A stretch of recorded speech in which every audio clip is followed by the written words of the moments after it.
Muito boa noite para todo mundo. Boas-vindas, sejam todos bem-vindos a mais uma Face a Face com o Sejus. E agora vamos colocar aqui o link para o povo poder vir compartilhar conosco, especialmente quem não é do Facebook. Eu vou ficar meio perdido aqui nesses primeiros minutos, mas vamos agora já entrar no clima. E aqui, mais uma vez, fico perdido, mas já vou me encontrar. Já me coloquei, já me encontrei aqui. Aqui ainda não estava publicado o vídeo. Vamos ver se agora vai. Vou tentar agora ver outras, ver se de repente a partir daqui as coisas realmente passam a funcionar. Ótimo, já temos o link. Vamos ver aqui. A gente compartilhar o link, porque o link que a gente faz de início, o Facebook faz uma pequena brincadeira com a gente, né, para não dizer algo pior, porque ele simplesmente coloca, a, faz uma, faz um link, depois faz outro link. Então a gente fica uma coisa, ou seja, tem um link para a postagem e tem um link para os outros, um link para o vídeo. Então, essa complicação que muitas vezes o Facebook nos coloca deixa a gente meio enlouquecido, especialmente eu que já fico meio perdido na minha própria casa. Vocês imaginem com tanta burocracia, a gente compartilha o link, a gente também resolve fazer pelo Facebook em vez de fazer por outras plataformas para valorizar a quantidade de seguidores que nós temos aqui, mas vamos tentando fazer o possível. Então vamos aqui, acho que faltam dois grupos para compartilhar. Deixa eu ver agora aqui, faltam dois. Que aí já tem a questão também, já que você tem um tema que eu não tinha divulgado anteriormente, é importante que todo mundo compartilhe para a gente poder aumentar o alcance do nosso trabalho aqui do Sejus e também o trabalho que a gente procura fazer dentro da doutrina espírita. Então, bem-vindas. Quem já temos aí? Bem-vinda, Carla. Paz e bem. Seja os presente. Não, você está com foto, Carla. Apareceu. Acho que você agora já consegue ver, tá? Deixa eu só fazer um outro ajuste aqui, porque eu não quero que o meu computador surte comigo mesmo. Mas vamos já nos colocando aqui com disposição, que os assuntos hoje são assuntos delicados, são assuntos que. Tanto que vocês viram que eu não coloquei mais nenhum assunto além desse, só coloquei esses mesmos, exatamente para que a gente possa é, colocar os pontos necessários. Então, vamos logo colocar aqui os assuntos da chamada face a face com a conjuntura atual. E a gente não poderia deixar de falar de um dia muito importante como hoje, que é o Dia da Consciência Negra.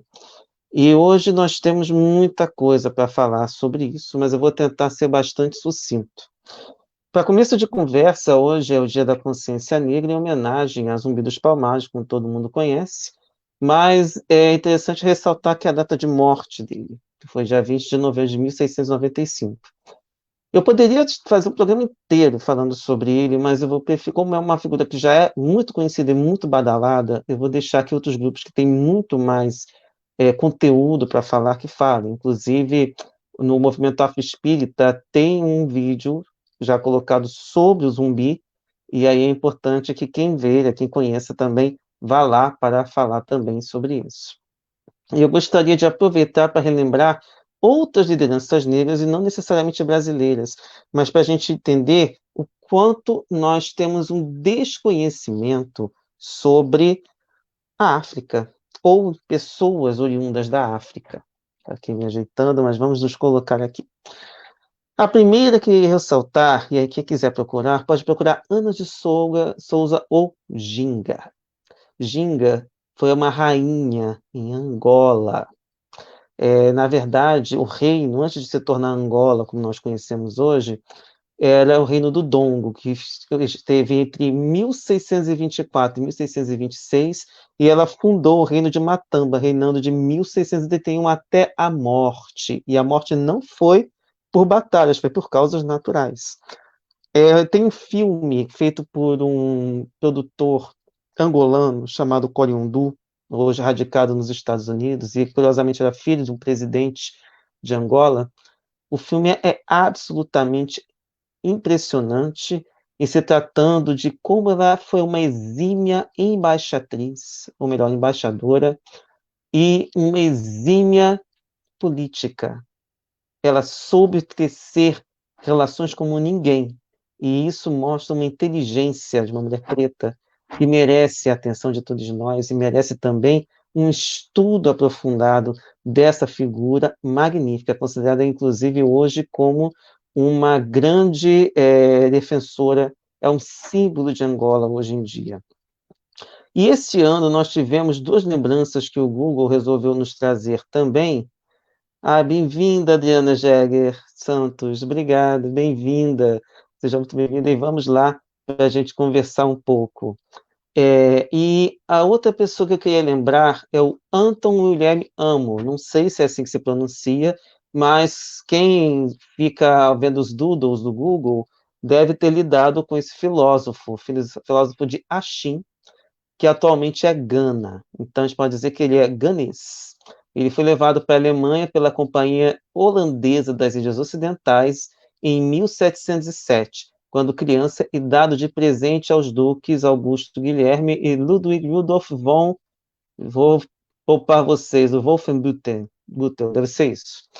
Ele foi tratado como um membro da família de Anton Ulrich, Duque desse no sobrenome aí que complicado, que eu vou preferir não, que meu alemão, se o francês que a gente já tem, deveria até para falar por causa da doutrina espírita, já é difícil, imagine alemão. E ele se tornou um filósofo e professor respeitado em duas universidades alemãs. E é considerado o primeiro africano subsaariano a frequentar uma universidade europeia. E eu não sei como está, em termos de hoje, essa questão dos africanos lá, mas é importante que a gente tenha uma noção de que temos pessoas muito importantes e que são esquecidas ao longo da história. E é importante que eles sejam resgatados, que a gente coloque os negros que foram esquecidos. Por último, eu gostaria de ressaltar, deixa eu ver aqui, deixa eu voltar aqui para a minha colinha, o Joseph Boulogne, Chevalier de Saint-Georges, ou seja, ele foi campeão de esgrima, violinista virtuoso e condutor-chefe da Orquestra de Paris.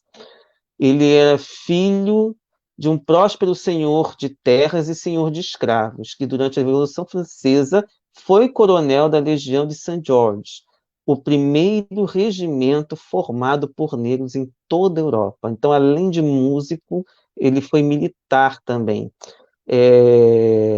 E é um dos primeiros músicos conhecidos por ter ascendência africana. E hoje, especialmente, é marcado, geralmente a gente fez por luta, a gente tem manifestações pacíficas, e hoje começamos o dia com uma notícia triste, que foi o assassinato daquele senhor, deixa eu até ver o nome dele aqui, que eu fiz de tudo, esqueci de me adiantar o nome dele, mas o apelido dele é Beto. Até foi João Beto. Vou ver se eu acho depois o nome dele, mas ele é o caso, tá? A imprensa está falando como João Beto, que ele foi assassinado pelos seguranças de um supermercado Carrefour.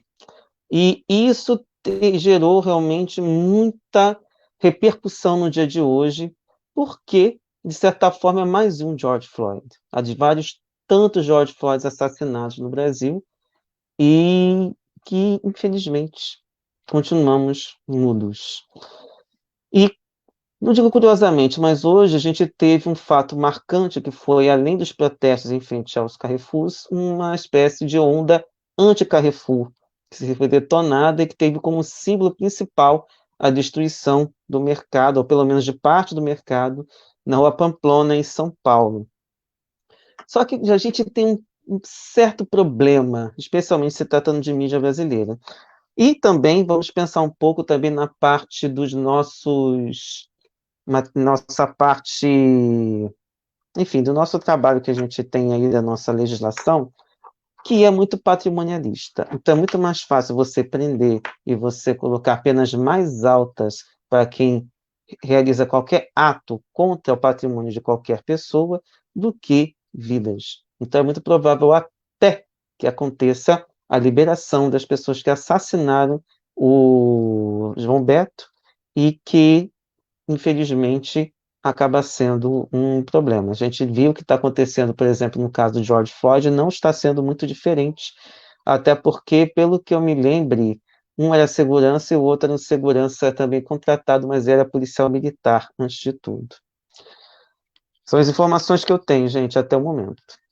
A mídia corporativa, isso eu fiquei vendo pelos jornais agora no final da noite, fizeram questão de proteger a marca Carrefour.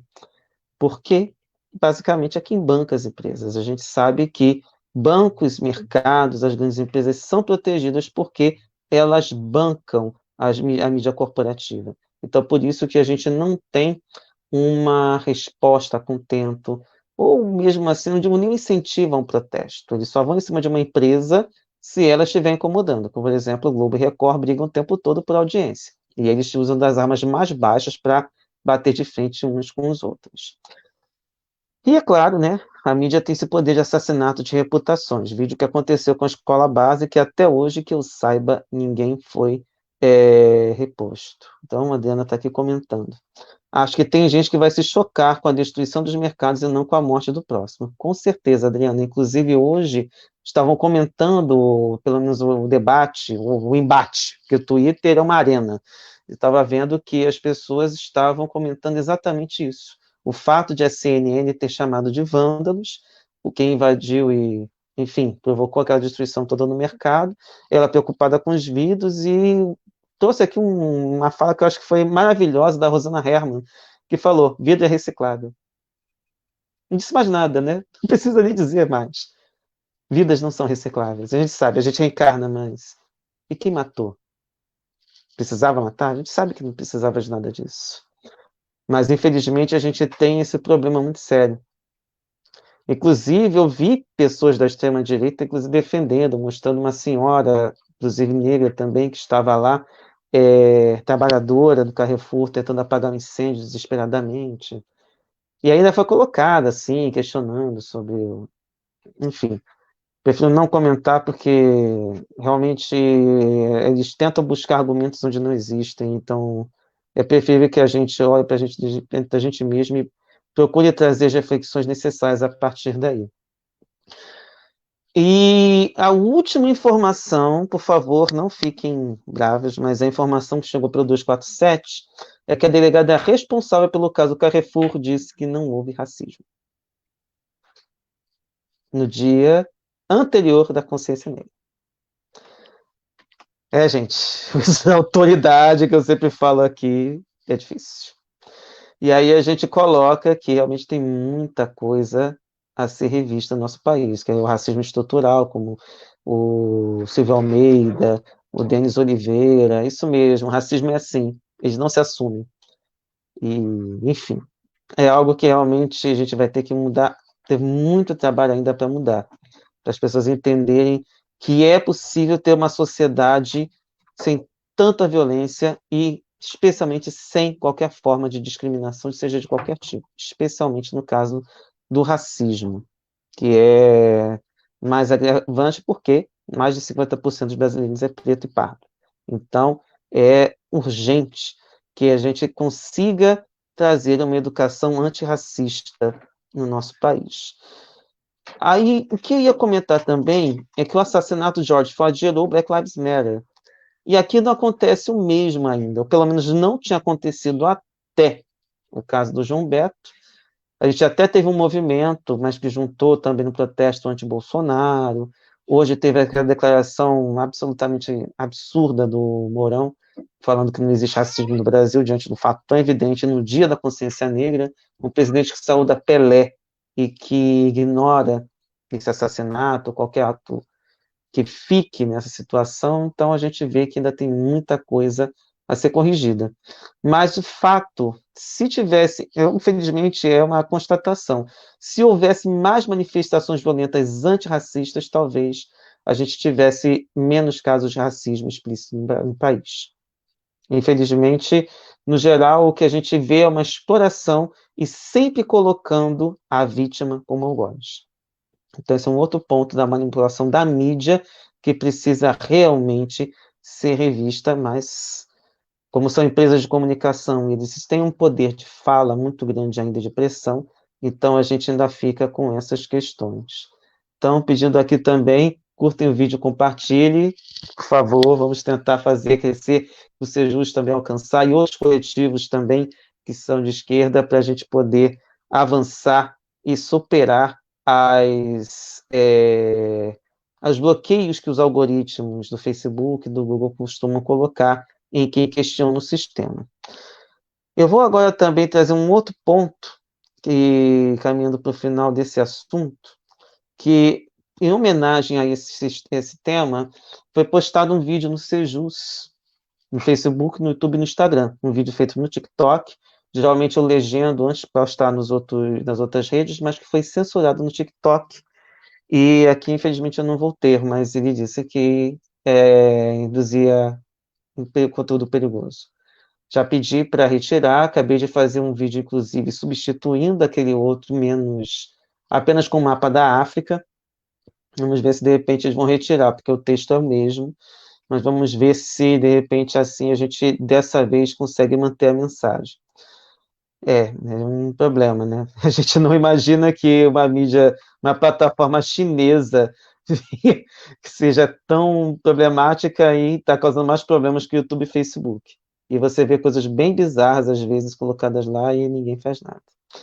Adriana Jäger, vejo aqui nas manifestações um pouco da aplicação da lei da destruição, diferente do que os seguranças fizeram, os manifestantes querem só destruir a marca por causa do mal que fez.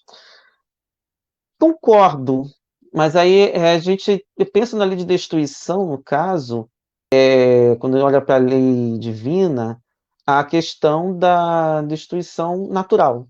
Não sei se aí a gente teria uma lei de destruição da marca, até porque a marca ela passa por prejuízos, mas eles conseguem. Eu li também, inclusive, que a marca fechou em alta na bolsa hoje, a marca Carrefour. Então a gente vê que ainda é um caso que vai ser difícil. Colar a marca racista no Carrefour, e a gente tem outros casos que, inclusive, foram relevados hoje em dia, relembrados. Foi o caso daquele funcionário morto que ficou dentro do. Foi colocado num quarto.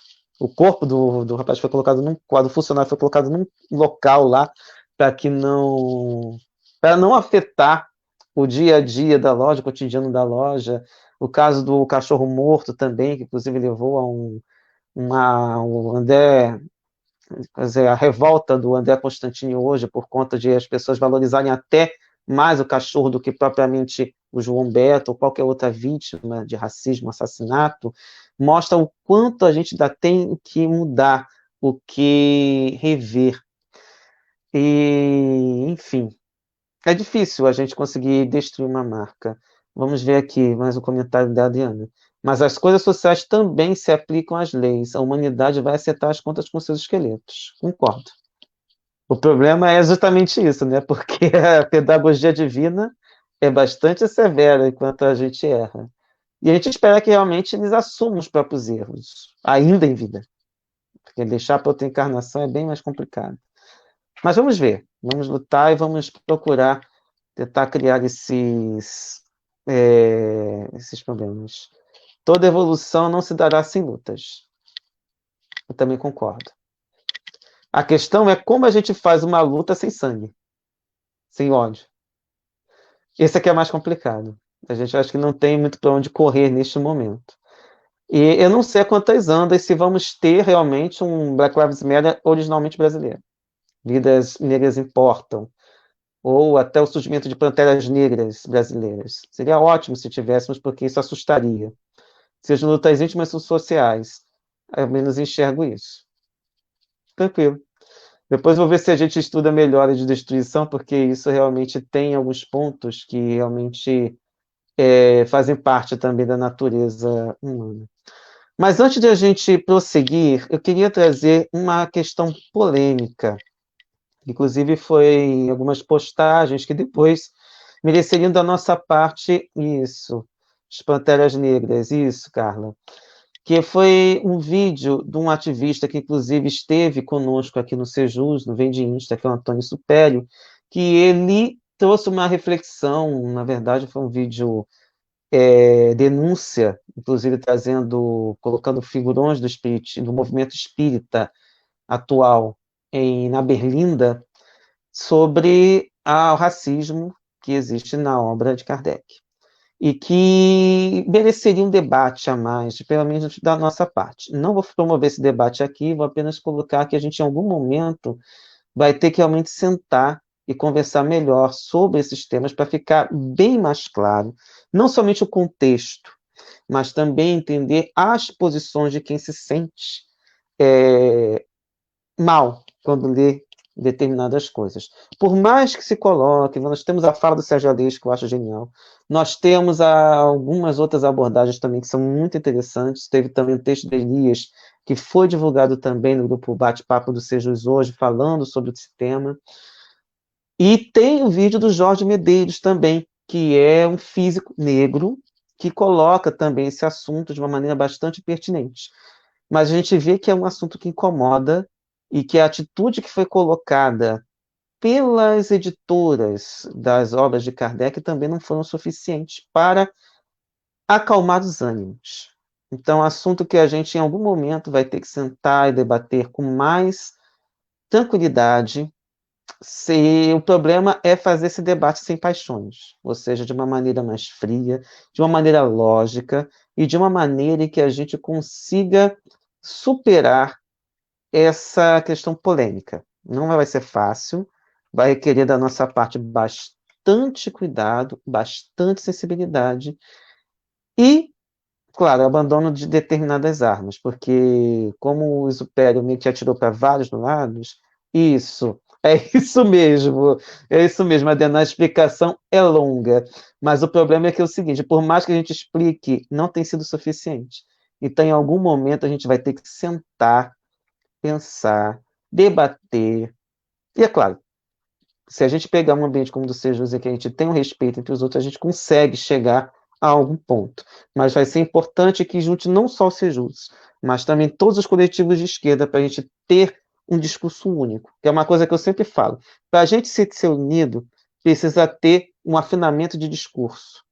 E esse afinamento de discurso é que muitas vezes falta. Por isso que muitas vezes você vê de vez em quando alguém soltando uma briga, soltando faísca, e o que falta é isso. Às vezes a solidariedade, a gente entender, a gente acolher, e a gente precisa. Quem quiser depois, seria bom que visse esse vídeo, está no Instagram do Supério, até para a gente tirar as nossas próprias conclusões, a gente entender como alguém se sentiu ao ver isso. Mas eu acho interessante para a questão das denúncias que ele traz também com relação a alguns figurões que participaram da construção daquela nota explicativa que agora circula em todas as edições de Kardec dessas editoras. Bom, gente, sobre o Dia da Consciência Negra e todas as dimensões que aconteceram, sim, o vídeo que foi censurado está lá no Facebook, está aqui no Facebook, está no Instagram, está no YouTube também, e no TikTok eu coloquei o substituto com o mesmo texto. Espero que gostem, curtam, compartilhem, que foi nossa maneira de a gente homenagear e mostrar que a importância da consciência negra vai muito além de simplesmente valorizar as pessoas negras, vai valorizar toda uma história que foi apagada e que acaba envolvendo cada um de nós, espécie humana, porque foi onde a humanidade começou, até que se prove o contrário. E que, inclusive, a gente tem problemas, inclusive, com irmãos evangélicos por conta de que teria sido o destino de Caim, só para a gente ter uma ideia, sendo que, a princípio, a humanidade veio toda de lá. Bom, vamos agora mudar de ares e passar para o assunto que eu acho que vai levar mais tempo aqui, que são as eleições municipais. Bom, deixa eu fazer uma pequena mudança aqui nos banners. Mas vamos tentar fazer uma análise, que não é simples, porque nós temos exatamente, até que se prove o contrário, que 5.570 70 municípios no Brasil. Para a gente fazer uma análise adequada, seria necessário fazer pelo menos 5.570 análises, pois cada município tem uma realidade diferente. Vi várias análises essa semana de diversos especialistas trazendo dados interessantes, mas a gente tem de tomar cuidado que a análise tem que ser equilibrada. Nós temos um ponto de vista nacional, mas isso não significa que todo esse cenário visto e que saiu das urnas hoje, ou esta semana, e que vai vigorar a partir de 2021, vai refletir em 2022, nas eleições. E a gente tira isso com pelo menos 2 eleições. A de 2002 com Lula e a de 2018 com Bolsonaro. Porque em nenhuma delas quem ganhou tinha maioria. Deixa eu só ver aqui o comentário da Adriana. Já me perguntaram, eu sempre passo o pano para o Kardec. A gente não quer acreditar sobre ter sido racista. Eu acho que a gente tem que encarar de frente, Adriana, porque era uma realidade. Deixa eu só ver aqui da Carla, que ela está se despedindo. Um beijo e os deixaria agora. Tenho exames amanhã. Idade chegando, não, na idade chegando não, eu também tenho, todo mundo precisa passar por exames. Tá lá, bom desdobramento, Carla, e até breve. E aí, voltando aqui, eu acho que a gente tem que encarar e contextualizar. O Euriz, no texto, fala bem sobre isso também, assim como o Sérgio Aleixo. A Europa era toda racista. E a gente vê que esses casos são interessantes para mostrar que havia negros na Europa demonstrando sua inteligência de maneira espetacular. Só que, de repente, não ficou claro. Era um bando de brancos. E até hoje a gente tem isso de maneira muito evidente, mas que é difícil para a gente conseguir. Beijos, Carla. Para a gente conseguir superar isso, porque a gente tem. Assim, é claro, todo mundo nutre carinho por Kardec. Mas se a gente pensar que outros líderes religiosos também provocaram verdadeiros genocídios, Moisés, que tem existido, matou 3.000 pessoas. Se a gente pega, estou lendo por conta própria a Bíblia, o livro de Josué é um genocídio o tempo inteiro. E, no entanto, é um livro considerado sagrado. Então, a gente tem muita questão ainda a ser resolvida e ser debatida. E simplesmente se passa pano. A gente tem também uma questão polemíssima, se a gente for entrar nesses âmbitos, que é o caso, por exemplo, de Israel versus Palestina. Os judeus sofreram todo o massacre ao longo dos séculos para construir um Estado genocida. Gostei dessa. Vontade de evocar ele para explicar o texto. Seria ótimo, mas assim, seria ótimo também. Eu não sei se de repente aquelas mensagens que vieram no início do século XX trazem alguma coisa. Mas, de fato, a gente precisa contextualizar melhor as questões e encarar de frente o debate. Admitir e ver o que pode ser feito. Porque, afinal, o mundo mudou muito de lá para cá. E até o espaço que a gente tem feito para tentar mostrar, empretecer o espiritismo, trazer a arte, inclusive, envolvendo ritmos africanos, trazendo coisas da África também, são imprescindíveis, de a gente entender melhor esse espaço. Mas isso também se deve ao apagamento. Por isso que no vídeo eu falo do apagamento da história. Eu fiquei impressionado com o Ginga, que eu não imaginei uma rainha africana ter, após a colonização portuguesa, morrer de velhice. Quantas histórias, quantas gingas não existiram e a gente não faz a mínima ideia. Então, é toda uma descoberta que pode mudar a nossa perspectiva. E aí é que entram essas situações. Mas eu acho que a gente precisa realmente sentar, debater, e de todo esse estudo a gente conseguir teçar um discurso. E aí depois a gente volta com mais cuidado, porque esse debate, como eu falei, é bastante longo. Mas voltando para as eleições municipais. Então, minha sugestão seria análises locais, porque, olhem os números, gente, são 5.570 municípios, significa que são 5.570 prefeitos. E nesse mar de 5.570 prefeitos, você tem 57 mil vereadores. Então, um número exorbitante para você tentar tecer análises.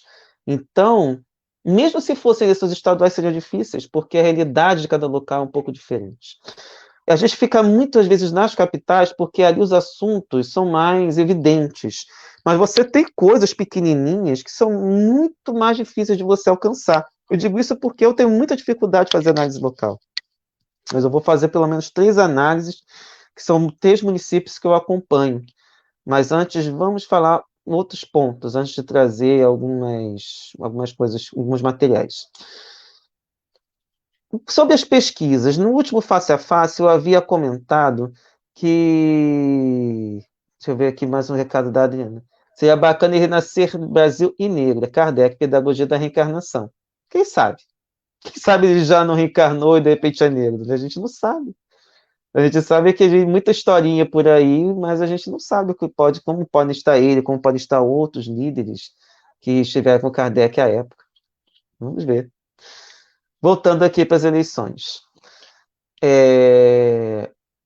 O cenário que as pesquisas pintaram não foi tão trágico para o campo progressista quanto eu vislumbrei. Eu imaginei que tivéssemos, de novo, umas viradas assim, no mínimo estranhas. Algumas surpresas, algumas não tão surpreendentes assim, mas a gente viu que nem sempre a pesquisa tentou, de certa forma, manipular as eleições para o campo conservador, para não dizer reacionário. Na verdade, eu estava mais com o campo conservador do que reacionário, mais para a direita mesmo. Desses 5.000 municípios, o foco acaba sendo especialmente nas 96 cidades. Olha a dinâmica, gente. Dos 5.570, apenas 96 tem mais de 200 mil habitantes. Então, no final, essas eleições é que acabam sendo as eleições mais importantes, porque é uma parte, é um trecho que realmente mereceria um cuidado melhor, não somente para as análises políticas, mas para todas as análises possíveis e imagináveis. Porque são nessas cidades que temos segundo turno, e são justamente os colégios eleitorais mais disputados. E isso se refletiu em diversos gráficos que a gente vai mostrar daqui a pouco para vocês. Outros pontos a ressaltar, que aí envolve a minha área, que é a diversidade e povo preto, tivemos várias vitórias identitárias importantes, vários candidatos negros pela primeira vez eleitos, como foi o caso da vereadora de Curitiba, que é a Carol, eu esqueci o sobrenome agora. Mas, em termos de mudança, que foi toda a polêmica por conta da mudança de financiamento, nós só tivemos apenas 2% a mais de vereadores negros e pardos agora em 2020. Pulamos de 42% para 44%. Então, isso deixou um total aí de 22.800 vereadores pardos e negros. Além disso, 80 dos 57 mil vereadores no Brasil, 80 são LGBTQI+, sendo 25 transexuais e travestis. E é sempre bom ressaltar, porque no caso de transexuais e travestis, são pessoas que não conseguem sequer se esconder, sequer vestir a capa da invisibilidade digamos, aquela pessoa que se esconde no armário, por exemplo. Então, a gente tem realmente algumas questões muito delicadas e um outro ponto, sim, legal, Adriana, deixa eu pegar aqui. Sim, vereadores negros, trans, prefeitos índios, assim, ótimo, inclusive quilombola. Tem o prefeito quilombola em Cavalcante, Goiás. 58 quilombolas eleitos, isso também realmente é muito importante, porque aí começa a dar cara a gente ter uma outra vertente e o que é mais legal, muitas dessas pessoas que foram eleitas são pessoas do povo e que têm realmente a vontade de mudar, de trazer as pessoas para aquilo que realmente deveria ser. Ou seja, a representatividade. Bom, se já temos 44%, então temos aí mais um avanço para poder chegar ao mais de 50%. Aí já teremos um equilíbrio melhor.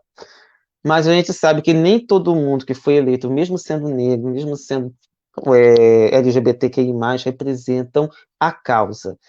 E uma das razões disso é que nós tivemos não somente ataques homofóbicos esta semana, como ataque racista, como o caso da vereadora negra de Joinville, que foi eleita, inclusive, com ameaça de morte.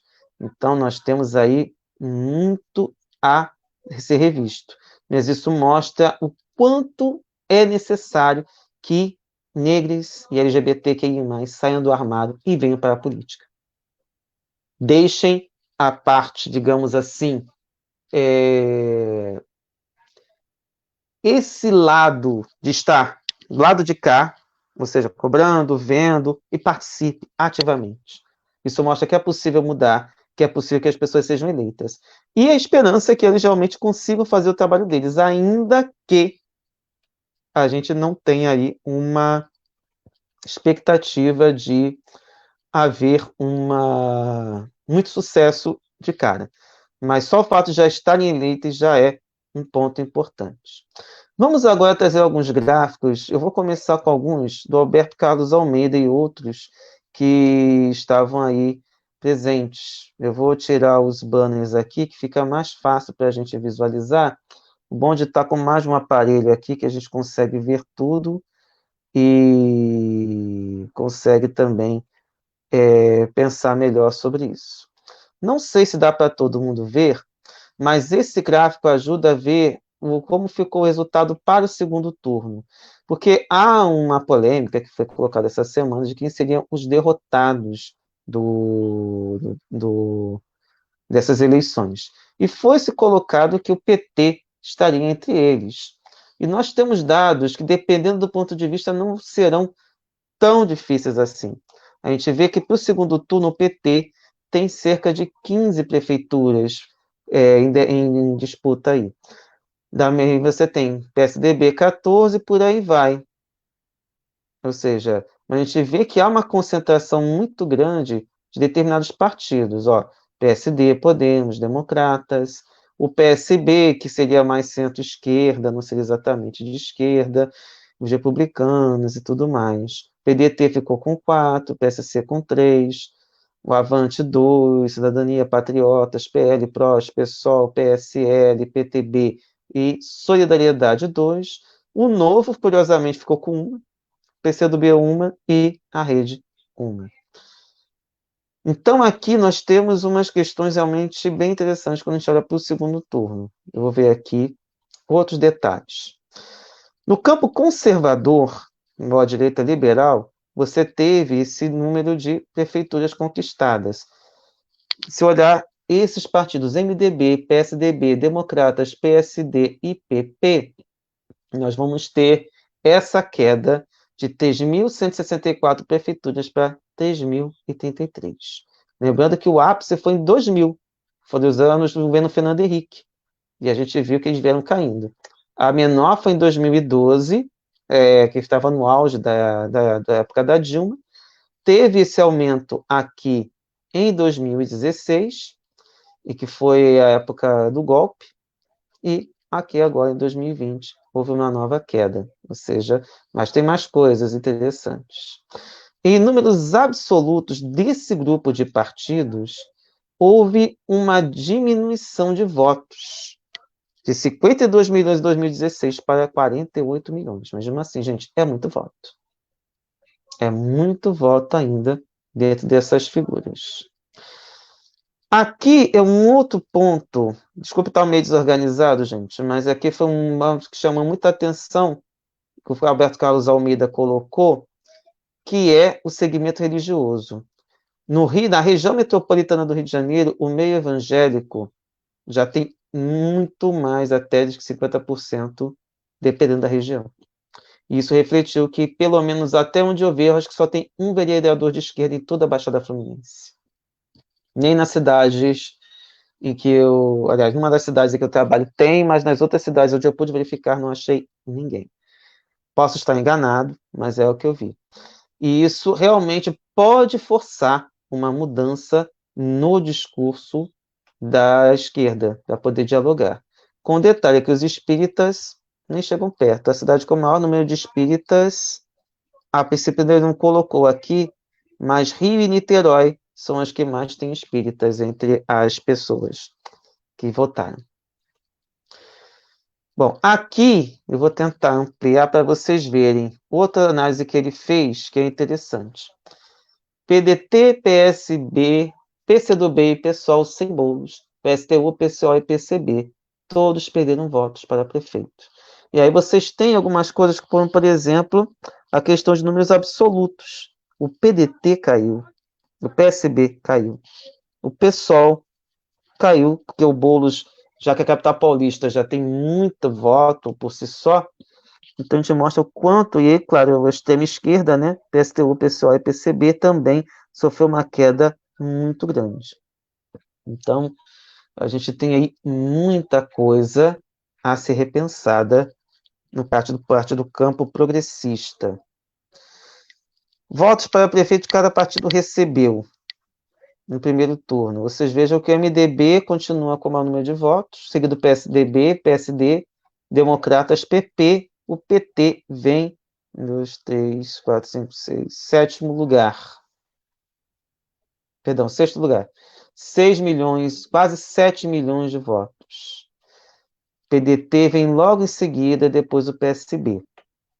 Então, isso é que a gente tem no número de votos, também um gráfico que chegou para mim. Prefeitos eleitos por partido, novamente MDB com o maior número de prefeitos, 754, do PP, PSD, PSDB, Democratas, PL, PDT, PSB, o PT ficou com 174. A gente sempre tem que tomar cuidado, porque nem sempre a quantidade que a gente vê aqui, por exemplo, o PDT estava cantando Vitória, como se podia ter uma vitória, dizendo que tem mais números de prefeitos do que o PT, que tem mais número de vereadores do que o PT. É uma disputa ridícula, que a gente vai ver depois por que é uma disputa que não tem muito cabimento. A gente viu a quantidade de votos do PT dos outros partidos. Aqui é um gráfico que foi gerado pelo Põe na Roda, mostrando os candidatos LGBTQI+. PT e PSOL concentraram os maiores números de eleitos LGBTQI+, seguido do PDT. Os outros todos, incluindo partidos de direita, ou podemos até dizer de extrema direita, também tem, por incrível que pareça. Mas vocês vejam que em menor número. Isso é o caso de vereadores eleitos. Aqui já é aquela questão que havíamos comentado, né? Do PDT, que perdeu um número de votos muito grande. Deixa eu pular aqui. PSOL. E o PT, nas eleições municipais. E número absoluto foi isso. Aí reparem bem, 6.967.553. O PDT, deixa eu ver quem está aqui, PSDB, também teve uma queda de cerca de 8 milhões de votos. Mas olha só aqui, no caso do PDT, que eu queria chamar a atenção. O PDT teve uma queda de 5, até foi para 5 milhões. Então, pode ter maior número de prefeituras, mas não necessariamente corresponde ao número de votos. Nesse ponto, o PT ainda continua sendo o partido com maior número de votos. E nas eleições municipais, bom, vou passar por aqui também. No município de São Paulo é que está preocupante. Ele vem caindo bem.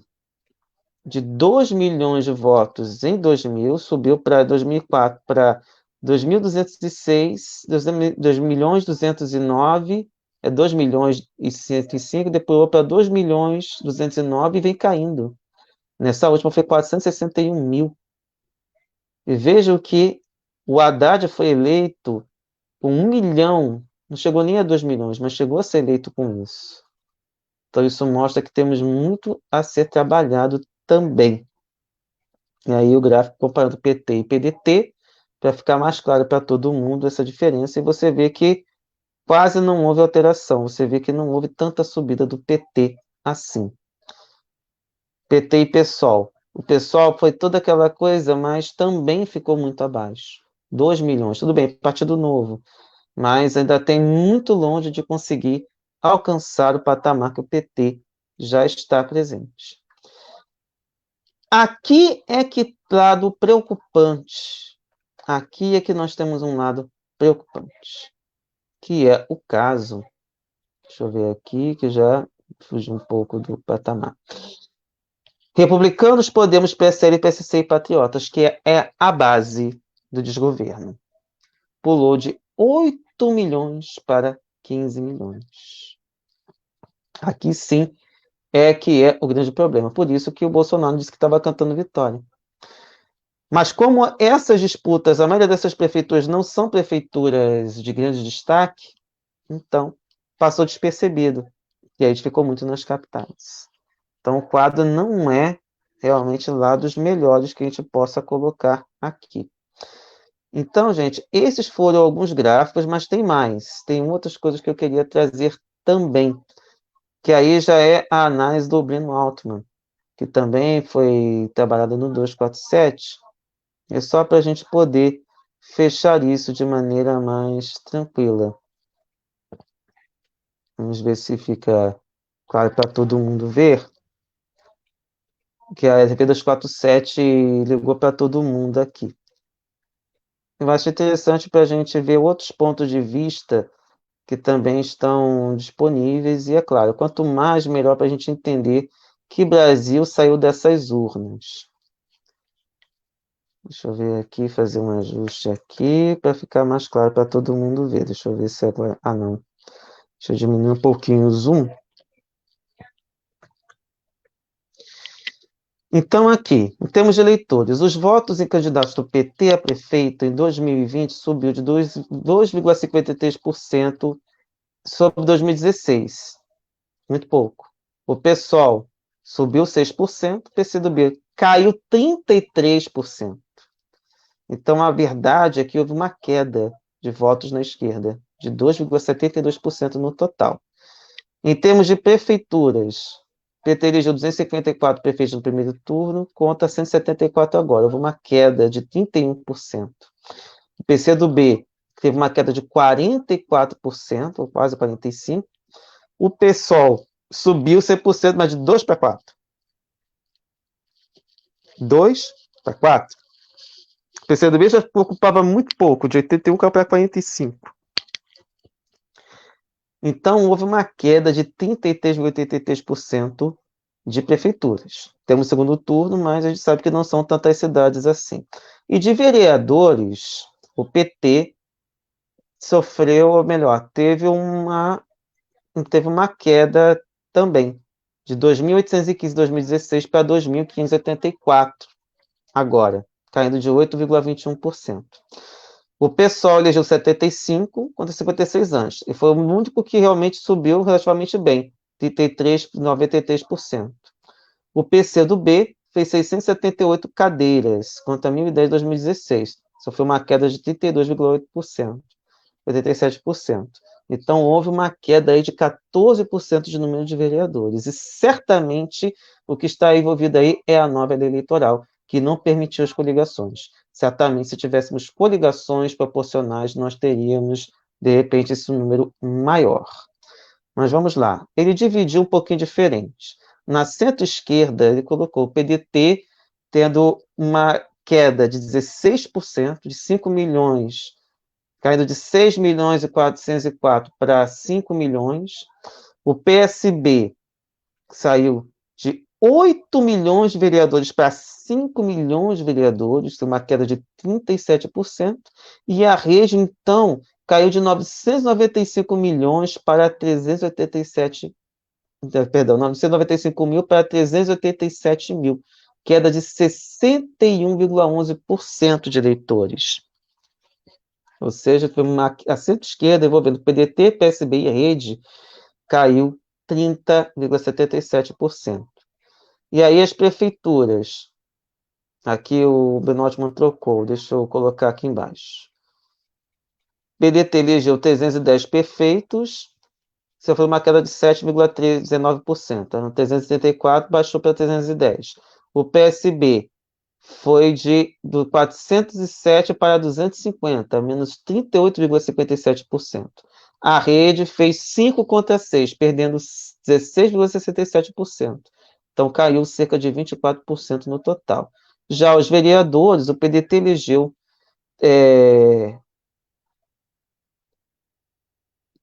deixa eu ver aqui, 3.417, sendo que tinha eleito 3.771. O PSB caiu também de 3.685 a 3.010.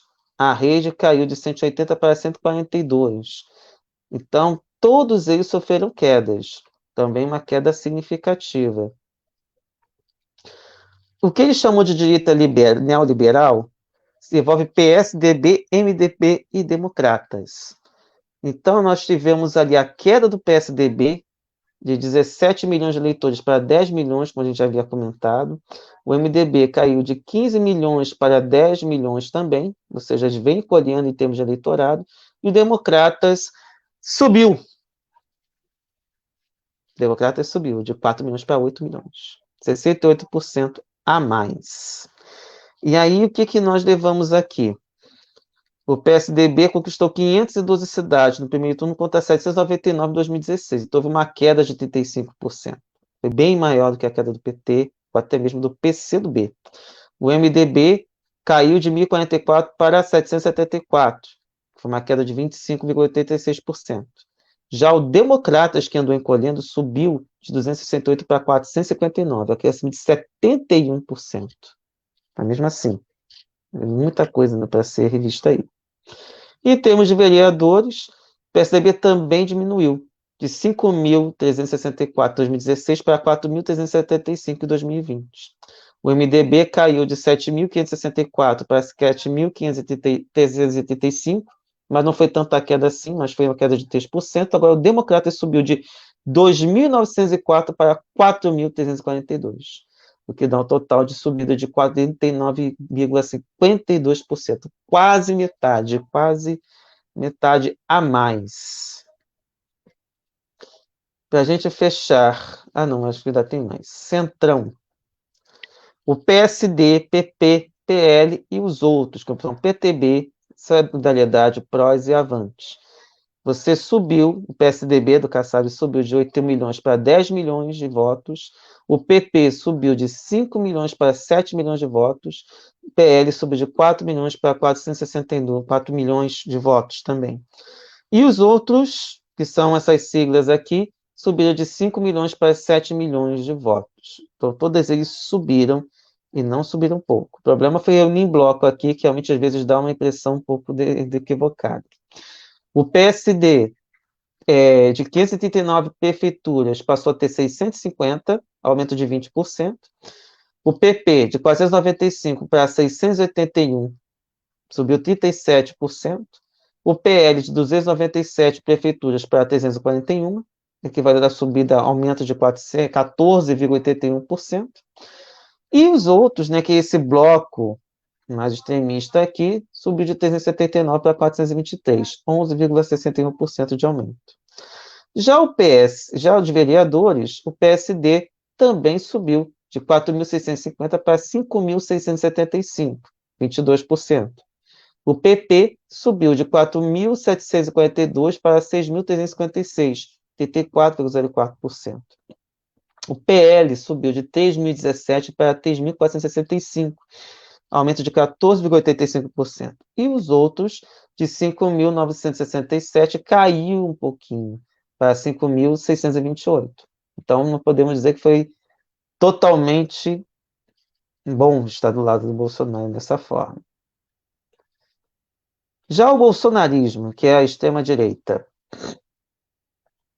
o Republicanos teve um aumento de 3 milhões, quase 4 milhões, para 5 milhões, aumento de 31%.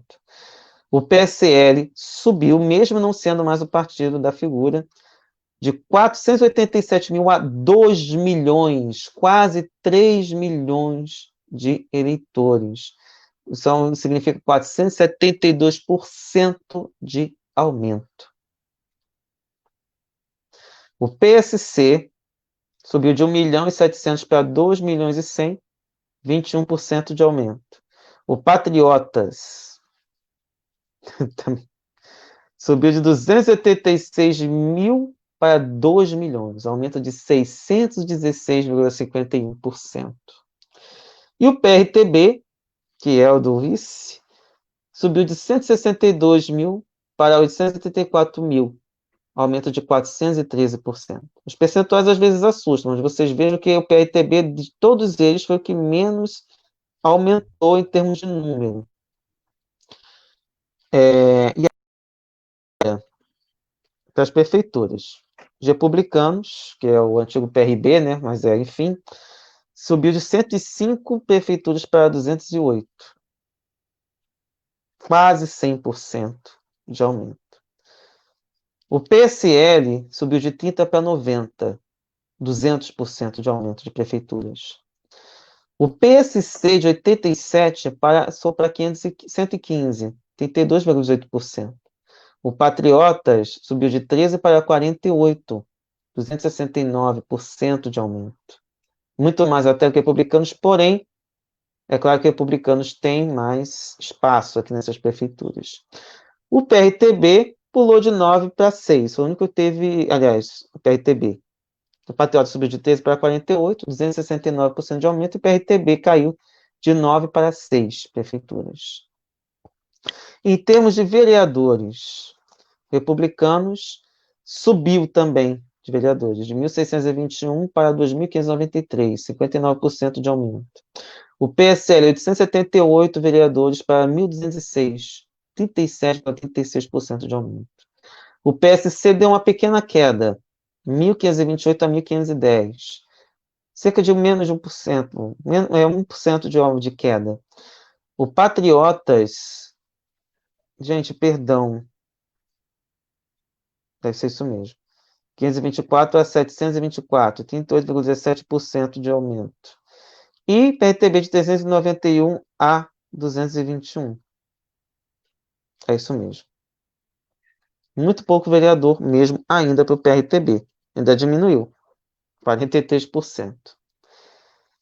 Então, a rigor, se a gente for olhar bem, em termos de blocos, nós tivemos uma leve queda na esquerda, uma queda também relativamente leve na centro-esquerda. A direita neoliberal também sofreu uma queda, ou seja, de 36 para 29, talvez até mais até do que a esquerda e a centro-esquerda. O centrão aumentou, mas também teve um leve aumento, e o bolsonarismo, sim, é que teve um grande aumento, de 6 para 12%. Então, em termos percentuais, realmente podemos dizer que houve uma vitória do bolsonarismo. Quais são os pontos que eu acho que a gente tem que ressaltar quando a gente olha para esse país? Não para a gente não ficar tão desanimado. Deixa eu tirar aqui rapidinho, deixa eu ver aqui. Eu não tinha visto antes, deixa eu ver aqui. Não. Pensando o pessoal da análise, acho que foi o único partido da esquerda que cresceu. Porque ele já era pequeno, né? Antes ele era pequeno e realmente foi crescendo, e especialmente também com as pautas identitárias, já que muitos identitários estão no PSOL, apesar de você ter também muito identitário no PT. Deixa eu ver aqui também. Se essa for análise da direita, já sabe que vão mirar no PSOL nas próximas fake news, nas ações preventivas. Tipo aquela piada que o cara tira no ferrorama antes de virar um bicho grande. Desculpa, eu não conheço essa piada. Mas no caso das análises, essas análises foram da esquerda. Foram análises do Alberto Carlos Almeida e do Breno Altman. Então, são as análises que eu peguei. Ainda teve análise do Põe na Roda. Eu queria ter pego alguma coisa dos negros, mas eu não peguei, não consegui achar nenhuma análise específica de negros. E sim, o bolsonarismo cresceu horrores. Só que eu tenho que tomar um cuidado, que eu acho que é um dos pontos que a gente nunca pode esquecer. Os partidos que apoiam o Bolsonaro cresceram. Sim. Mas será que o discurso que eles usaram foi? Por que eu estou falando isso? Eu vou depois destrinchar um pouco de... Por isso que eu falo que a gente precisa, às vezes, da análise... uma análise local. Primeiramente, eu tentei ver se tinha alguma coisa do efeito pandemia, ou seja, se teríamos desastre ou melhores condições. Houve um grande número de abstenções. Eu não sei se isso, por exemplo, pode ter afetado tanto assim o aumento ou decréscimo de prefeitos e vereadores eleitos por cada partido. Isso realmente eu não sei dizer, não consegui captar, mas eu tenho certeza que em alguns lugares muito populosos isso pode ter realmente causado muito problema mesmo, e que determinados votos que estavam relativamente assim passíveis de contabilização não tiveram tanto efeito assim. Por outro lado, houve esse crescimento bolsonarismo, ou pelo menos os partidos que fazem parte ou compõem a ponta de lança, ou que estão ali realmente firmes com o Bolsonaro, como eles falam, fechados com o Bolsonaro, mas será que todos eles usaram um discurso à la Bolsonaro? Isso somente é possível com análise local mesmo. Por quê? Eu posso pegar, vou até adiantar algo que ia deixar para depois, que são as análises de 3 locais que eu posso colocar: Nova Iguaçu, Teresópolis e Duque de Caxias. 2 locais onde eu trabalho e um local onde minha família mora, e até onde eu voto também. Então, o que eu vi? Os 3 prefeitos foram reeleitos com uma altíssima aprovação. O de Duque de Caxias ainda está com a eleição subjúdice, porque ele foi condenado, ele foi eleito, mas os 3 são partidos governistas. São partidos, inclusive, o único que faz umas gracinhas à la Bolsonaro é justamente o que está subjúdice. Mas não é por causa das gracinhas dele, mas é por conta de crimes cometidos, a priscas zeros, e que foram condenados agora, mas ainda está com risco de ser impugnada a candidatura dele. Eu acho até que, se for condenado, é possível que haja uma nova eleição, porque ele teve mais de 50% dos votos. E quando se tem 50% dos votos anulados, e não você podia estar em branco, é anulado a partir desse tipo de candidatura cassada, é necessário haver uma nova eleição. Então, acredito até que isso aconteça, caso o tribunal dê conta disso. Já vou ler tua mensagem, Diana, mas deixa eu só comentar aqui sobre o que eu estava falando Assim, Nova Iguaçu é um prefeito. Os dois são partes, assim, tipo, prefeita direita liberal, mas a grande questão que eu queria comentar é que em Nova Iguaçu o prefeito é também de parte de base do governo, e em Teresópolis também. Inclusive, o prefeito mudou de um partido que seria considerado centro-esquerda ou centro-direita, dependendo do ponto de vista que se olhe, mas que ele hoje está no partido do governista, inclusive do governador afastado do Rio de Janeiro. E o que aconteceu é que os 3 foram reeleitos em primeiro turno. Teresópolis não tem segundo turno, mas de qualquer forma foram eleitos com mais de 50% dos votos. A Câmara dos Vereadores está toda, assim, praticamente com eles, não tem muita mudança, e nesses 3 municípios não teve um vereador de esquerda eleito.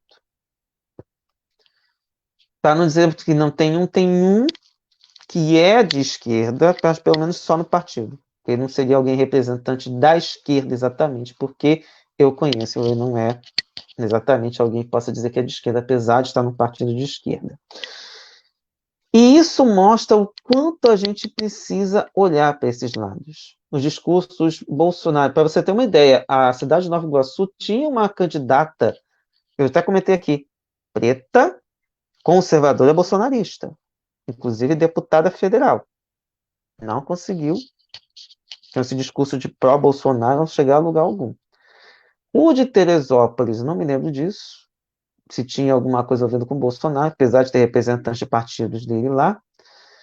O de Caxias, eu não vi ressaltando Bolsonaro na propaganda.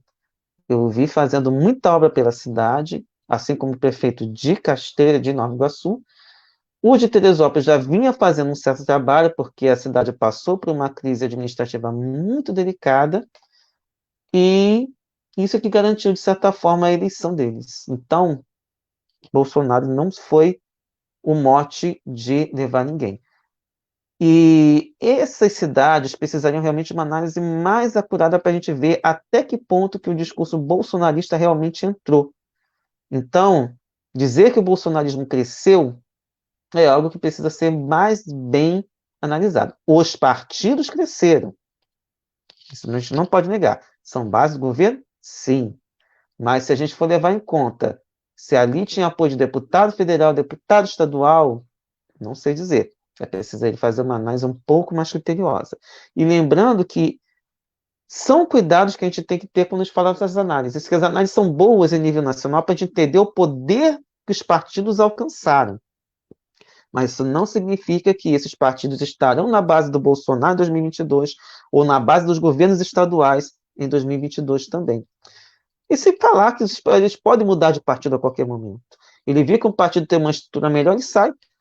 Então você tem também essas mudanças. Houve uma eleição, sim. Isso é bom em termos de contabilidade, inclusive para fundo partidário. Mas isso não significa sucesso daqui para frente. O próprio Bolsonaro foi eleito com uma quantidade mínima de pessoas, de partidos, e que depois foi alcançando. E mesmo o Centrão, que está do lado dele, até debaixo d'água, também não conseguiu tantas vitórias assim. O pessoal pode ter falado, foi Democratas que ajudou após o Rodrigo Maia do Alcolumbre. Eu tenho minhas dúvidas, porque você tem questões locais em que as pessoas não olham para a partido, olham para a pessoa. O partido ainda tem essa questão, os partidos são líquidos.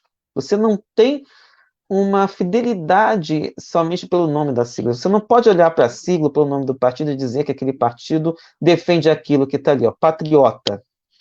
Que patriotismo que tem? Republicanos, que republicanismo que tem? É um partido da Igreja Universal, praticamente. Então, a gente tem ali, na verdade, muito fisiologismo que deve ter acontecido no sentido de estar unido assim, você é um bom nome, vai me ajudar o meu partido a crescer, ponto. E esse é um cuidado que, pelo menos, a esquerda procurou ter durante muito tempo, mas que, infelizmente, durante um certo tempo também aderiu. Gente, eu vou desaparecer um pouquinho só para ler o que a Adriana escreveu. Piada do Ferrorão. Um caipira andando pelas terras vizinhas da sua fazenda avista uma estrada de ferro, trilho do trem, sem saber que era aquilo, começa a seguir em frente. Só que ele não vê que atrás vem um trem, então é atropelado. Um mês depois do acidente, já após ter saído do hospital da cidade vizinha, resolve dar uma voltinha pela cidade. Então avista uma lojinha, um trenzinho daquele de criança, ferrorama. Ele estava na loja, tá... Agora entendi. Agora entendi. Realmente eu não conhecia essa piada. Mas é interessante para a gente entender o quanto a gente ainda precisa trabalhar com melhores cuidados essas questões de análise de conjuntura política e entender o que saiu dessas eleições. Então, não vou dizer que o buraco é grande, mas que a gente precisa realmente ter mais a curiosidade para ver até que ponto que realmente há bolsonarismo e o que não há. E aí, só vou trazer um comentário do Alberto Carlos Almeida que tem a ver um pouco com esse retrato. Ele disse que, assim, a mensagem foi longa e cortou em 3 partes. A cara da direita no Brasil. Bolsonaro mudou a direita no Brasil. Eu tenho certas dúvidas e vou dizer por quê. Antes ela era o PSDB. Na verdade, o PSDB se tornou direita praticamente depois da eleição de Fernando Henrique Cardoso. Ele foi se amoldando, dizendo que era uma esquerda moderna, acabou virando direita, mas enfim. Agora ela segue a agenda, estilo padrão de comunicação definidos por ele a partir de 2018. Quando os tucanos tinham o voto de direita, não se recorria às fake news, o meio ambiente era minimamente protegido, os ruralistas eram contidos, a ciência era valorizada, não havia guerra cultural e agenda de costumes. Os evangélicos não eram mobilizados politicamente como hoje são. Ele é um cientista político de renome, tem muita informação, mas eu tenho uma certa discordância quando ele fala, por exemplo, que o voto da direita não se recorria às fake news. O que aconteceu, como é que foi aquele debate do Collor com o Lula em 89? E o que é o golpe militar que foi baseado até hoje? Eles repetem aquela fake dizendo que os comunistas iam invadir e iam tomar conta do Brasil. Então a direita sempre utilizou de mentiras e continua usando. O modus operandi é que mudou. Você sai de uma mentira que é dita pela Globo, pela Record, pelas outras emissoras, e você parte para o WhatsApp. E aí você fica a mídia corporativa trazendo as suas versões, que a gente sabe que tem as suas adaptações, como foi desse caso que a gente estava falando aí hoje cedo, E você tem o WhatsApp que vende mais, e que você às vezes fica com uma dificuldade tremenda. Eu mesmo, às vezes, tenho que controlar a minha irritação, que chegam uns vídeos assim, que eu falei, meu Deus do céu, como é que o pessoal tem capacidade de trazer esse tipo de coisa? Mas é um modus operandi muito antigo. Eu vi um outro dia um vídeo sobre, quem puder veja, tá no canal do CEPS, depois ver se eu escrevo aqui, que é o Centro de Pesquisas Centro de Estudos da Songun. É um canal que procurar depois o camarada Rubio para poder ver, que é sobre o modus operandi da Coreia do Sul para combater a Coreia Popular, mais popularmente conhecida como Coreia do Norte. É aviltante, é revoltante, e é um modus operandi idêntico que é adotado aqui no Brasil pela extrema-direita. Mas é uma coisa que é adotada há muitos anos por essa dupla aí, né? Estados Unidos e Coreia do Sul. Tudo para tirar as pessoas da Coreia do Norte e tentar vencer o regime lá. Por isso que eu bato palmas para a Coreia do Norte, para a Coreia Popular, independentemente das situações, porque eles estão conseguindo sobreviver e resistir a tudo isso. Inclusive essa contra-propaganda que funcionaria. Por isso que não se deve acreditar em nada que venha da mídia corporativa, que venha da Coreia Popular. Sempre procurem esse blog, depois a gente vai comentar aqui. Isso mesmo, Adriana, a bomba no Rio Centro, que explodiu no colo dos militares, é emblemático para compreender as fake news no Brasil, com certeza. Então, a direita sempre mentiu e continua mentindo. Então, assim, não tem jeito, é um negócio que é um modus operandi, só mudou a forma. Porque agora também passou a atingir eles, porque a extrema-direita se considera a direita, e quem não é de extrema-direita vira comunista. Imagine. Por isso que o pessoal estava brincando uma vez, fulano virou comunista já na Ásia, já é fulano, enfim, veio essas brincadeiras que o pessoal fala aí, que realmente é um negócio aviltante para quem está aqui até quase meia-noite, a gente falando sobre conjuntura política aqui, falando sobre esses temas. Não é fácil mesmo, não. Outra coisa que ele coloca aqui, gente, pulou aqui o texto. Meio ambiente era minimamente protegido.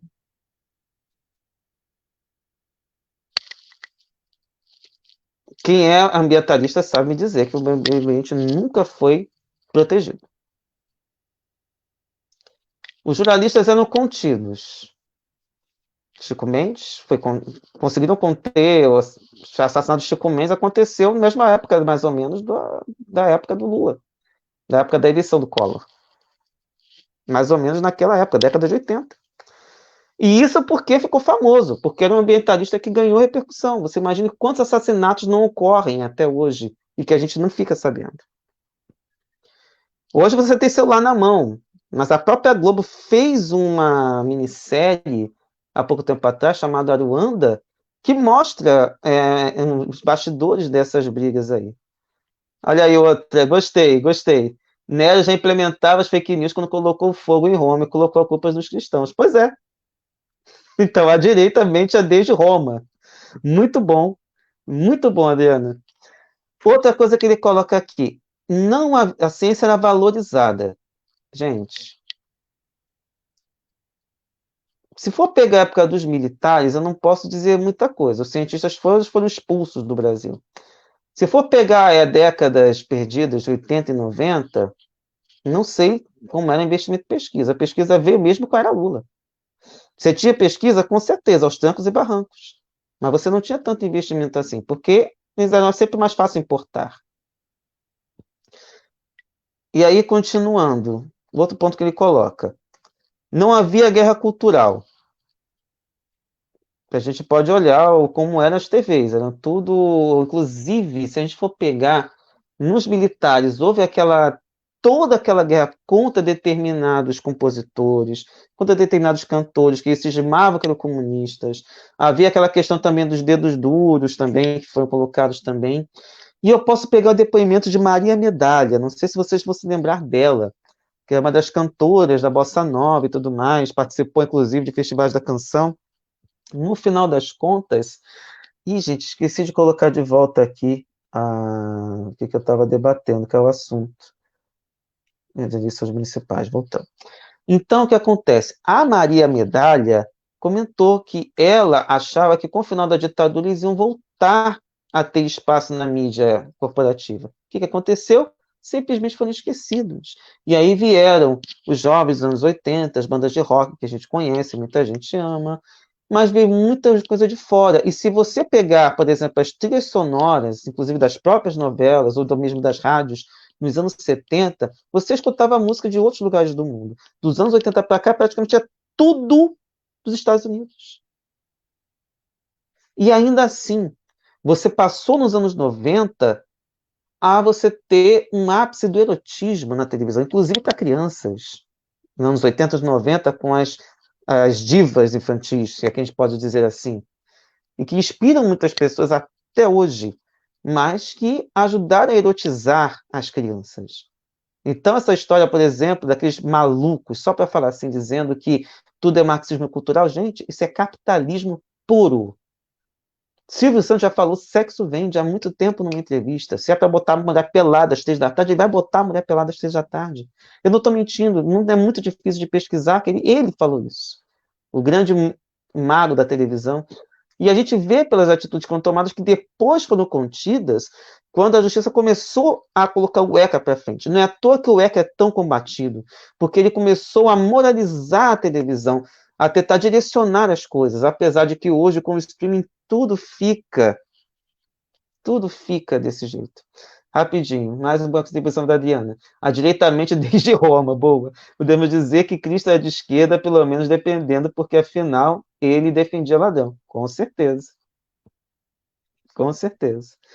Continuando aqui. Mais um argumento que ele trouxe. Agenda de costumes. Gente, a agenda de costumes sempre foi contra pobre, contra preto. A gente vê toda essa coisa que é colocada hoje, e as atitudes, por exemplo, do Sérgio Camargo na Fundação Palmares, era tudo que eles queriam. Apagar a história. E mesmo assim, você ressalta uns, derruba outros, você tinha o SPB, você tinha educação moral e cívica, você tinha uma tentativa de controlar a população. Só que o que acontece? Boa parte da população não ia à escola. Hoje, muita gente da população está na escola. Então, você tem muita coisa que mudou realmente. Mas que, infelizmente, hoje a gente passa por outro problema. Agora, a última. Os evangélicos não eram mobilizados politicamente como hoje são. Eu não posso dizer os evangélicos, mas os religiosos, no geral, ajudaram e muito. Visto que o Lula era considerado o diabo. Eu me lembro disso em 89. Não me lembro, não precisa ir muito longe, não. É claro que o reflexo hoje está um pouco mais delicado, porque eles têm muito mais mídia hoje. Especialmente, eles falam muito dos neopentecostais, mas não são todos que são neopentecostais. Mas essas igrejas midiáticas têm muito mais poder de hoje, mas eles já tinham poder naquela época. E se não tinha, de repente, os evangélicos, você tinha a Igreja Católica também conservadora, frente à teologia da libertação, que foi dizimada nos anos 80, ou pelo menos a partir dos anos 80. Então a gente vê que tem muita coisa que, infelizmente, a gente precisa realmente olhar com mais cuidado. E aí, continuando aqui, é necessário que a esquerda aceite esta nova realidade. A realidade só mudou um pouco, porque na verdade já enfrenta isso há muito tempo. Como a gente consegue mudar isso é que eu realmente não sei. Mas a gente vai ter que sentar, pensar uma maneira e juntos a gente conseguir superar mais essa dificuldade. É claro que agora o poder está mais reacionário. Eu acho que a única mudança que a gente tem é isso. Você tem um poder mais reacionário e também com esse viés religioso mais forte do que era antes. E isso se reflete, não sei se refletiu tanto nas eleições municipais, mas elas podem contaminar eleições estaduais e também nacionais. E é importante que a esquerda se aproxime também do meio evangélico, tem esse movimento dos evangélicos progressistas acontecendo também, mas eu creio que vamos precisar de muito mais coisas a serem analisadas a partir daí. Então, com isso, gente, eu encerro a parte das análises das eleições municipais e passo para o outro polêmico, que é Lula versus Obama. Era algo que, na verdade, não seria tão Eu acho que para quem é do campo progressista, isso não é uma polêmica tão grande, mas eu acho que é interessante que a gente analise com relativa calma, para a gente entender que a vinda do Obama para o Brasil e conceder entrevistas para dois grandes veículos conservadores pode estar dentro de uma estratégia midiática e política muito mais forte do que a gente possa imaginar. Primeiro, porque o Obama ainda é bem visto por muita gente do campo progressista. Então, isso é um ponto que a gente precisa também tomar cuidado. Especialmente por ele ser preto. Então, esse é um ponto que causa muita comoção. Por isso que muitas vezes você fica assim, não, é coisa de racismo. Não, o problema aí, a gente já tem que esquecer um pouco a pauta identitária e ver o que significa a presença dessas pessoas. Você estava pensando aqui, não sei se alguém já viu algum presidente dos Estados Unidos ou ex-presidente conceder entrevista a veículos conceder entrevista a algum veículo brasileiro. Vocês já viram? Eu não me lembro. Bush, Clinton, Reagan, Bush pai? Não me lembro. Jimmy Carter? Não me lembro. Alguém de repente puder lembrar, puxar para a memória, seria interessante, porque eu não me lembro de nenhum ex-presidente estadunidense conceder qualquer entrevista, mesmo assim de boa, para qualquer veículo brasileiro. Geralmente você tem repercussões de outras entrevistas, até pega entrevistas que foram feitas com outras pessoas, mas não uma entrevista específica para um veículo brasileiro. Não me lembro, posso estar totalmente enganado, mas eu não me lembro, que já é um ponto delicado. E por que eu coloquei os dois? Vamos começar pelo Obama. 7 guerras simultâneas. Guerra híbrida. Dentre elas, as revoluções coloridas que começaram pela Tunísia. Você teve vários golpes de Estado. A gente pode colocar na sequência Honduras, Paraguai e Brasil. Ele também estabeleceu sanções à Venezuela. A gente poderia enumerar muitas outras coisas. O que torna o Obama, digamos, um personagem mais humano? A aproximação com Cuba, que foi desfeita com Trump, a criação do Medicare, que permitiu que várias pessoas dentro dos Estados Unidos finalmente pudessem ter acesso a um cuidado de saúde, que era algo que eles não tinham. E, por fim, ele não conseguiu eleger a sucessora, que até hoje é odiada. A Hillary realmente não consegue chegar muito lá, porque ela não tem espaço popular, apesar de ela ter ganhado o voto popular, mas ter perdido no colégio eleitoral.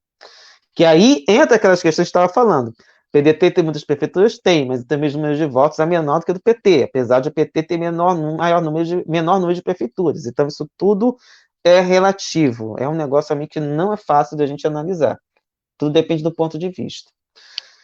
Por fim, Lula tirou 30 milhões de pessoas da miséria, criou Bolsa Família e de vários outros subsídios, barateou o custo de vida com subsídios à cesta básica, aos combustíveis, e, em termos internacionais, consolidou os BRICS e a União Sul-Americana.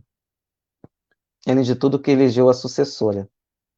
Quem está mais de acordo com aquele capítulo que eu sempre gosto de colocar para vocês, com o exercício da autoridade de acordo com o Evangelho segundo o Espiritismo? É o capítulo aí, capítulo 17, do Sede Perfeitos, Instruções dos Espíritos Superiores e os Inferiores, por François Nicolas Madeleine, Cardeal Morlot, uma mensagem dada em Paris, 1563. Essa é sempre a base que eu uso para a gente analisar a autoridade.